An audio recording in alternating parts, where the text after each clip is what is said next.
Hello and welcome to the Commander's Quarters, your Magic the Gathering source that helps you command your budget.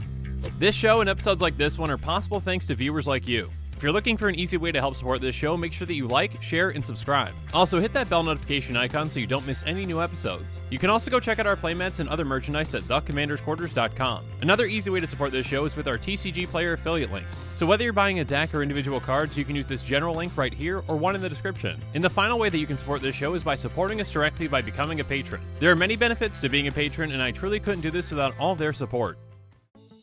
Hey everyone, Mitch coming in for the Commander's Course studio. Welcome to the show. Today's deck tech comes to you courtesy of Steven, who's been supporting this channel as a Golden Pig tier patron. I truly couldn't do this without the support from amazing patrons like Steven, so again, Steven, thank you so much. And actually today, Steven's gonna handle the intro for me. Hello Mitch, this is Steven from Pennsylvania. For my deck tech, I would like to see you build around Sengir, the Dark Baron. Partner 2, Esior, Wardwing Familiar. Since our Dark Lord is a challenge alone, I'll let you decide whether or not this deck is a 1v1 or multiplayer focus, and whether or not there's a better partner to choose. Thanks.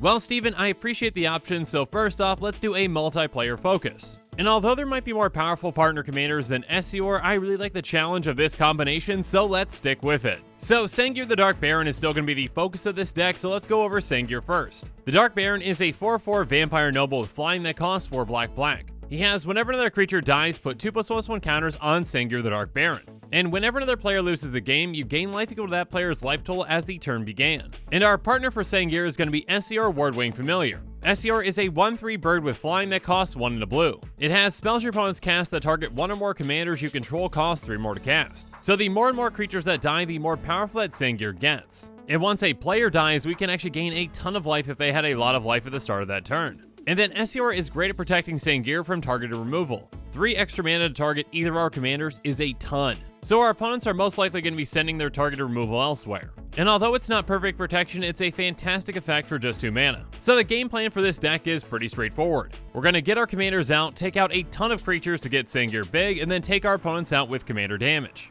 And again, every single time we take an opponent out, we can be gaining a ton of life. It's a great way to sustain us throughout the game as we demolish opponent after opponent.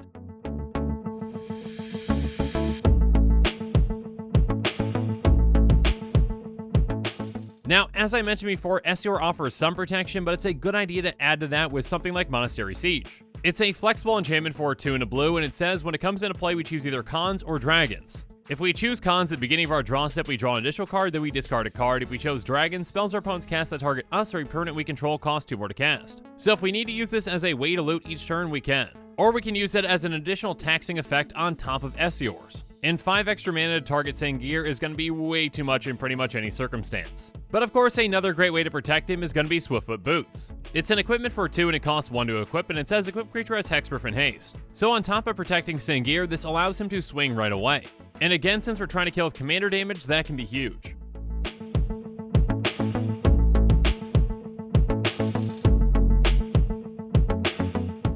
Now, Sengir counts any creature dying, including our own, so it's a good idea to include some creatures that are, well, fodder. For example, Weaponcraft Enthusiast is just a 0/1 Aetherborn Artificer for 2 and a black, but it has Fabricate too. So when it comes into play, we can either give it 2+1/+1 counters, but we're never going to do that. We're going to use it to make 2 1/1 colorless servo artifact creature tokens. And essentially 3 mana for 3 bodies is fantastic. And although Marsh Flitter and Slinging Lieutenant might be slightly less efficient, they do have a little more versatility. Marsh Flitter is a 1/1 with flying that costs 3 and a black, and when she enters the battlefield, you create 2 1/1 Black Goblin Rogue creature tokens. On top of that, you can sacrifice a Goblin, and Marsh Flitter has base power and toughness 3/3 until end of turn.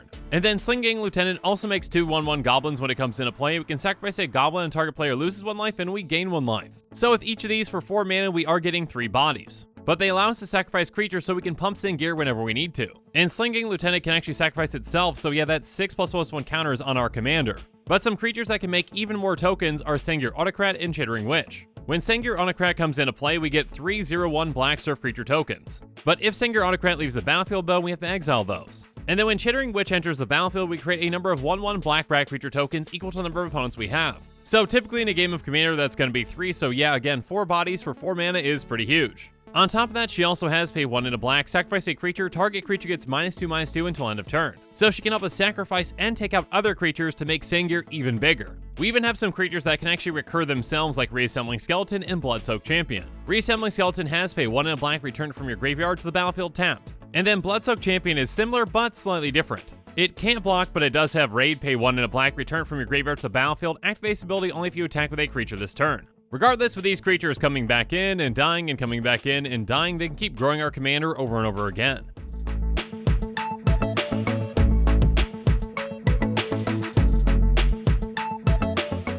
A deck like this can really utilize a board wipe like Languish to grow our commander absurdly fast. It's a sorcery for 2 black and it says all creatures get -4/-4 until end of turn. Now, obviously we're not going to cast this unless Sengir already has a counter on him, because that would kill him too. This also is going to take out Esior, but if we take out enough creatures, we can turn our commander into a one-shot kill out of nowhere. We're also going to be running Pestilence, which is kind of a repeatable Wrath. It's an enchantment for 2 black, and its Oracle text says at the beginning of the end step, if no creatures are on the battlefield, sacrifice Pestilence, and by paying a black, it's going to deal 1 damage to each creature and each player.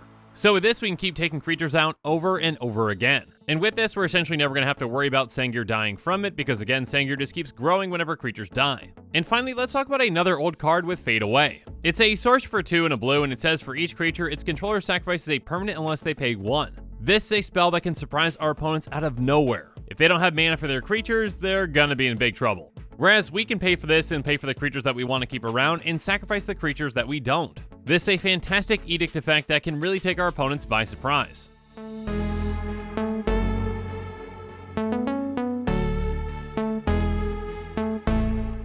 We're also going to be running plenty of other fantastic Edict effects in this deck, like Liliana's Triumph, Siphon Flesh, and Zot's Will. Liliana's Triumph is an instant for 1 and a black, and it says each opponent sacrifices a creature. We can even use this as a combat trick to take an opponent by surprise. They might think that they're avoiding death by commander damage, and then we cast this, and all of a sudden, they're dead. And then Siphon Flesh is a sorcery for 4 and a black. It says each other player sacrifices a creature. You create a 2/2 black zombie creature token for each creature sacrificed this way. So this not only forces our opponents to sacrifice creatures, growing our commander, it also gives us more fodder to sacrifice for ourselves. And then Zot's Will is an instant for 4 and a black, and it says choose 1. If you control a commander as you cast a spell, you may choose both. Each opponent sacrifices a creature they control the greatest power. Exile all cards from all opponents' graveyards, then create X01 black throw creature tokens where X is the greatest power among creatures cards exiled this way. So yeah, this one doesn't even give our opponents the option to choose the creature, they're just going to be losing their biggest creature. And on top of that, this can give us an absurd amount of thralls that we can again use for sacrificing later. But another huge Edict effect that can be a fantastic combat trick, essentially turning our commander into a one-shot kill, is Vonus Hunger. It's an instant for 2 and a black, and it has Ascend. It says each opponent sacrifices a creature. If you have the city's blessing instead, each opponent sacrifices half the creatures they control rounded up. This can absolutely devastate our opponent's armies, essentially having them and again growing our commander in the process.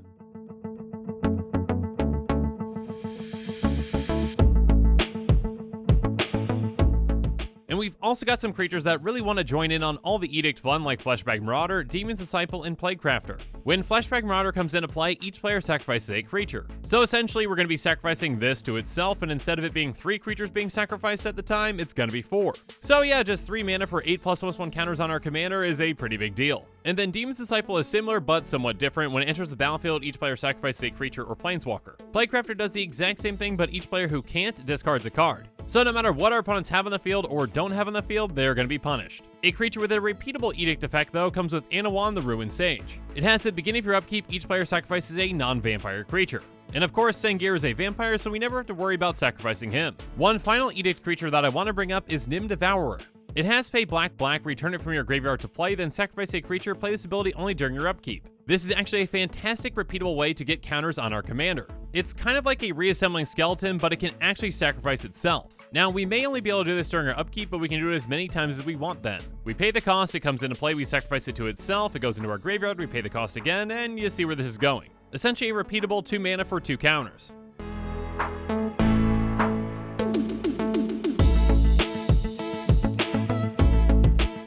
Now, obviously we can get Sengir's power well over 21, but we still have some ways to help him out as well, like Fire Shrieker and Inquisitor's Flail. Fire Streaker is an equipment for 3 that costs 2 to equip, and it says equipped creature has double strike. So giving Sengir double strike effectively means that we just need to get his power to 11 or higher in order to be a one-shot kill. And it's only going to take 4 of the creatures dying to do that. And then Inquisitor's Flail is somewhat similar but different. It says if equipped creature would deal combat damage, deals double that damage instead. But if another creature would deal combat damage to equipped creature, it deals double that damage to equipped creature instead. So this one can be slightly riskier, but it does get the job done. But the best of all these finishers has got to be our golden pick of this deck, which is the number 1 card out of our 99, and the golden pick of this deck is Tainted Strike. Tainted Strike is an instant for a black, and it says target creature gets +1/+0 and gains infect until end of turn. This can come out of absolutely nowhere and turn our commander into a one-shot kill when our opponents weren't expecting it. They might be okay taking a hit from our commander, thinking it's not lethal commander damage. If our commander just has 10 power, it's going to take another hit to kill them still. But Tainted Strike makes that attack incredibly deadly with infect. Again, it just takes 10 poison counters to take out one opponent, so that opponent is now gone. And again, it's incredibly easy for us to get our commander up to 10 power, that's only 3 creatures dying. So yeah, Tainted Strike can be a powerful and surprising way to take out an opponent. If you're looking to play this deck, consider joining the amazing PlayEDH Discord. It's a great way to play Commander over webcam. In the description below, you'll find their Discord invite link, as well as the tier that this deck has been approved at next to the deck list. So if you want to pick it up and play it as is, you can, and be sure to read their welcome information for more details. And with that, the show's come to a close, so it's my turn to hear from you. So in the comments below, let me know what your thoughts on this episode are, and as always, thanks again and have a good one.